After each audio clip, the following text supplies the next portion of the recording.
ಮಲ್ಖೇಡವನ್ನು ಮೂಲತಃ ಮಾನ್ಯಖೇಟ ಎಂದು ಕರೆಯಲಾಗುತ್ತದೆ. IAST ಮಾನ್ಯಖೇಟ, ಪ್ರಾಕೃತ, ಮನ್ನಖೇಡ ಮತ್ತು ಇದನ್ನು ಮಲ್ಖೇಡ್ ಎಂದೂ ಕರೆಯುತ್ತಾರೆ. ಇದು ಭಾರತದ ಕರ್ನಾಟಕದಲ್ಲಿರುವ ಒಂದು ಪಟ್ಟಣವಾಗಿದೆ. ಇದು ಕಲಬುರಗಿ ಜಿಲ್ಲೆಯ ಸೇಡಂ ತಾಲೂಕಿನ ಕಾಗಿನಾ ನದಿಯ ದಡದಲ್ಲಿ ಕಲಬುರಗಿಯಿಂದ ಸುಮಾರು 40 ಮೀ. ದೂರದಲ್ಲಿದೆ. ನಗರವು 9 ಮತ್ತು 10ನೇ ಶತಮಾನಗಳಲ್ಲಿ ತನ್ನ ಸಮೃದ್ಧಿಯ ಉತ್ತುಂಗವನ್ನು ತಲುಪಿತು, ರಾಷ್ಟ್ರಕೂಟರ ಸಾಮ್ರಾಜ್ಯಶಾಹಿ ರಾಜಧಾನಿಯಾಗಿ ಕಾರ್ಯನಿರ್ವಹಿಸಿತು. ಮಾನ್ಯಖೇಟಾದಲ್ಲಿ HKADB, ಹೈದರಾಬಾದ್ ಕರ್ನಾಟಕ ಪ್ರದೇಶಾಭಿವೃದ್ಧಿ ಮಂಡಳಿ, ಸಲ್ಲಿಸಿದ ಪ್ರಸ್ತಾವನೆಯ ಆಧಾರದ ಮೇಲೆ ಜೀರ್ಣೋದ್ಧಾರ ಪ್ರಗತಿಯಲ್ಲಿದೆ. ಐತಿಹಾಸಿಕ ಕೋಟೆಯಿದೆ. 2001ರ ಭಾರತದ ಜನಗಣತಿಯ ಪ್ರಕಾರ, ಮಲ್ಖೇಡಾವು 5679 ಪುರುಷರು ಮತ್ತು 5501 ಮಹಿಳೆಯರು ಮತ್ತು 2180 ಕುಟುಂಬಗಳೊಂದಿಗೆ 11180 ಜನಸಂಖ್ಯೆಯನ್ನು ಹೊಂದಿದೆ. ಅಮೋಘ ವರ್ಷ ರ ಆಳ್ವಿಕೆಯಲ್ಲಿ ರಾಷ್ಟ್ರಕೂಟರ ರಾಜಧಾನಿಯನ್ನು ಇಂದಿನ ಬೀದರ್ ಜಿಲ್ಲೆಯ ಮಯೂರಖಂಡಿಯಿಂದ ಮಾನ್ಯಖೇಟಕ್ಕೆ ಸ್ಥಳಾಂತರಿಸಿದಾಗ ಮಾನ್ಯಖೇಟವು ಪ್ರಾಮುಖ್ಯತೆಯನ್ನು ಪಡೆಯಿತು. ಅವನು ಸಾಮ್ರಾಜ್ಯಶಾಹಿ ರಾಜಧಾನಿಯನ್ನು ಭಗವಾನ್ ಇಂದ್ರನಿಗೆ ಹೊಂದಿಸಲು ನಿರ್ಮಿಸಿದನೆಂದು ಹೇಳಲಾಗುತ್ತದೆ. ರಾಜಮನೆತನದವರಿಗೆ ಅತ್ಯುತ್ತಮವಾದ ಕೆಲಸಗಾರಿಕೆಯನ್ನು ಬಳಸಿಕೊಂಡು ವಿಸ್ತೃತ ವಿನ್ಯಾಸದ ಕಟ್ಟಡಗಳನ್ನು ಸೇರಿಸಲು ರಾಜಧಾನಿಯನ್ನು ಯೋಜಿಸಲಾಗಿತ್ತು. ರಾಷ್ಟ್ರಕೂಟರ ಪತನದ ನಂತರ, ಇದು ಸುಮಾರು 1050 CE ವರೆಗೆ ಅವರ ಉತ್ತರಾಧಿಕಾರಿಗಳಾದ ಕಲ್ಯಾಣಿ ಚಾಲುಕ್ಯರು ಅಥವಾ ಪಶ್ಚಿಮ ಚಾಲುಕ್ಯರ ರಾಜಧಾನಿಯಾಗಿ ಉಳಿಯಿತು.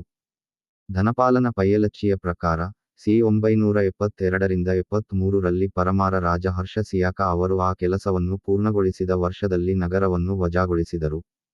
4. ಮಾನ್ಯಖೇಟ 2 ಪ್ರಾಚೀನ ಸಂಸ್ಥೆಗಳಿಗೆ ನೆಲೆಯಾಗಿದೆ. ಮಧ್ವಾಚಾರ್ಯರ ದ್ವೈತ ಸ್ಕೂಲ್ ಆಫ್ ಫಿಲಾಸಫಿಯ ಉತ್ತರಾದಿ ಮಠ. ಅದರ ಪ್ರಮುಖ ಸಂತರಲ್ಲಿ ಒಬ್ಬರಾದ ಶ್ರೀ ಜಯತೀರ್ಥರ ಬೃಂದಾವನದ ಅವಶೇಷಗಳು ಇಲ್ಲಿವೆ. ಅವರು ಮಧ್ವಾಚಾರ್ಯರ ಕೃತಿಗಳ ಮೇಲೆ ಅನೇಕ ವ್ಯಾಖ್ಯಾನಗಳನ್ನು ಬರೆದರು. ಆದರೆ ಮಧ್ವಾಚಾರ್ಯರ ಪ್ರಸಿದ್ಧ ಕೃತಿ ಅನುವ್ಯಾಖ್ಯಾನ, ದ ವ್ಯಾಖ್ಯಾನಕ್ಕಾಗಿ ಪ್ರಸಿದ್ಧರಾಗಿದ್ದರು.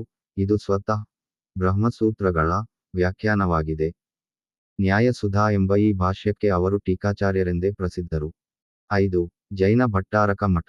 ನೇಮಿನಾಥ ದೇವಾಲಯ, 9ನೇ ಶತಮಾನ CE. ದೇವಾಲಯದ ಕಂಬಗಳು ಮತ್ತು ಗೋಡೆಗಳು 9ನೇ ಮತ್ತು 11ನೇ ಶತಮಾನದ ನಡುವೆ ಹಿಂದಿನವುಗಳಾಗಿವೆ. ವಿಗ್ರಹಗಳಲ್ಲಿ ತೀರ್ಥಂಕರರು, ಚೌಬಿಸಿ 24 ತೀರ್ಥಂಕರರು, ನಂದೀಶ್ವರ ದ್ವೀಪ ಮತ್ತು ಯಕ್ಷಿಯ ವಿಗ್ರಹಗಳು ಸೇರಿವೆ. 96 ಚಿತ್ರಗಳನ್ನು ಹೊಂದಿರುವ ಪ್ರಸಿದ್ಧ ಪಂಚಧಾತು ದೇವಾಲಯವಿದೆ. ಅದೇ ದೇವಾಲಯದಲ್ಲಿ ಇತರ ಐತಿಹಾಸಿಕ ಚಿತ್ರಗಳಿವೆ. 1950ರಿಂದ 61ರ ಅವಧಿಯಲ್ಲಿ ಆಳ್ವಿಕೆ ನಡೆಸಿದ ಮಳಖೇಡ ಸೀಟಿನ ಕೊನೆಯ ಭಟ್ಟರೆಂದರೆ ಭಟ್ಟರಕ ದೇವೇಂದ್ರ ಕೀರ್ತಿ. 6. ಪ್ರಸಿದ್ಧ ಮಹಾಪುರಾಣ, ಆದಿಪುರಾಣ ಮತ್ತು ಉತ್ತರಪುರಾಣ, 9ನೇ ಶತಮಾನದಲ್ಲಿ ಆಚಾರ್ಯ ಜಿನಸೇನ ಮತ್ತು ಅವರ ಶಿಷ್ಯ ಗುಣಭದ್ರರಿಂದ ಇಲ್ಲಿ ರಚಿಸಲಾಗಿದೆ. ಗಣಿತ ಸಾರ ಸಂಗ್ರಹವನ್ನು ಮಹಾವೀರಾಚಾರ್ಯರು ಇಲ್ಲಿ ಬರೆದಿದ್ದಾರೆ. ಹೆಸರಾಂತ ಅಪಭ್ರಂಶ ಕವಿ ಪುಷ್ಪದಂತನು ಇಲ್ಲಿ ವಾಸಿಸುತ್ತಿದ್ದನು. 814 CE ನಿಂದ 968 CE ವರೆಗೆ ಮಾನ್ಯಖೇಟವು ಪ್ರಾಮುಖ್ಯತೆಗೆ ಏರಿತು. ರಾಷ್ಟ್ರಕೂಟ ಸಾಮ್ರಾಜ್ಯದ ರಾಜಧಾನಿಯನ್ನು ಇಂದಿನ ಬೀದರ್ ಜಿಲ್ಲೆಯ ಮಯೂರಖಂಡಿಯಿಂದ ಮಾನ್ಯಖೇಟಕ್ಕೆ ಅಮೋಘ ವರ್ಷ ನೃಪತುಂಗ ಅಮೋಘ ವರ್ಷ ಆಳ್ವಿಕೆಯಲ್ಲಿ ವರ್ಗಾಯಿಸಲಾಯಿತು. ಅವರು 64 ವರ್ಷಗಳ ಕಾಲ ಆಳಿದರು ಮತ್ತು ಮೊದಲ ಕವಿರಾಜಮಾರ್ಗವನ್ನು ಬರೆದರು. ಕನ್ನಡದ ಕೆಲಸ. ಅಮೋಘ ವರ್ಷ ಮತ್ತು ವಿದ್ವಾಂಸರಾದ ಗಣಿತಜ್ಞ ಮಹಾವೀರಾಚಾರ್ಯ ಮತ್ತು ಬುದ್ಧಿಜೀವಿಗಳಾದ ಅಜಿತಸೇನಾಚಾರ್ಯ, ಗುಣಭದ್ರಾಚಾರ್ಯ ಮತ್ತು ಜಿನಸೇನಾಚಾರ್ಯ ಅವರು ಜೈನ ಧರ್ಮವನ್ನು ಹರಡಲು ಸಹಾಯ ಮಾಡಿದರು. ಧನಪಾಲನ ಪಯ್ಯಲಚ್ಚಿಯ ಪ್ರಕಾರ, ನಗರವನ್ನು ಪರಮಾರ ರಾಜ ಹರ್ಷ ಸಿಯಾಕ 972-73 CE ನಲ್ಲಿ ವಜಾಗೊಳಿಸಿದನು. ಅವನು ಆ ಕೆಲಸವನ್ನು ಪೂರ್ಣಗೊಳಿಸಿದ ವರ್ಷ ಕ್ರಿಸ್ತ ಶಕ 1007ರಲ್ಲಿ, ರಾಜೇಂದ್ರ ಚೋಳನು ತಂಜಾವೂರಿನ ದೊಡ್ಡ ದೇವಾಲಯದ ಶಾಸನದ ಪ್ರಕಾರ ರಾಜಧಾನಿಯನ್ನು ನಾಶಪಡಿಸಿದನು.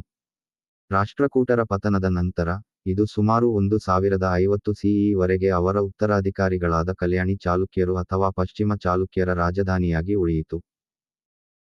ನಂತರ ಇದನ್ನು ಇಂಡಿ ಕಲ್ಯಾಣಿ ಚಾಲುಕ್ಯರು, ದಕ್ಷಿಣ ಕಲಚೂರಿಗಳು, ಚೋಳರು, ಯಾದವರು, ಕಾಕತೀಯರು ಮತ್ತು ತುರ್ಕೋ ಪರ್ಷಿಯನ್ ದೆಹಲಿ ಸುಲ್ತಾನರು, ಬಹಮನಿ ಸುಲ್ತಾನರು, ಬೀದರ್ ಸುಲ್ತಾನೇಟ್, ಬಿಜಾಪುರ ಸುಲ್ತಾನೇಟ್, ಮೊಘಲ್ ಸಾಮ್ರಾಜ್ಯ ಮತ್ತು ಹೈದರಾಬಾದ್ನ ನಿಜಾಂ 1948ರಿಂದ ಆಳಿದರು.